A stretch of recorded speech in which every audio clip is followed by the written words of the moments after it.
জাহানের নবী, বিশ্ব নবী, সাইয়্যিদুল মুরসালিন, খাতামুন নবীন, রাহমাতাল লিল আলামিন, মুহাম্মাদুর রাসূলুল্লাহ সাল্লাল্লাহু তাআলা আলাইহি ওয়াসাল্লাম।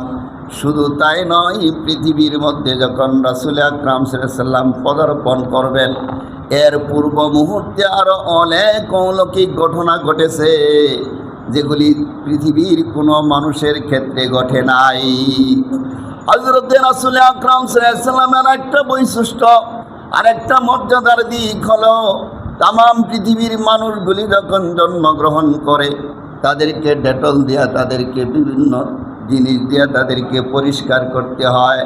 কিন্তু আল্লাহর নবী রাসূল আকরাম সাল্লাল্লাহু আলাইহি ওয়াসাল্লাম যখন দুনিয়ার মধ্যে পদার্পণ করলেন, তার শরীরে কোনো ময়লা ছিল না, কোনো আবর্জনা ছিল না।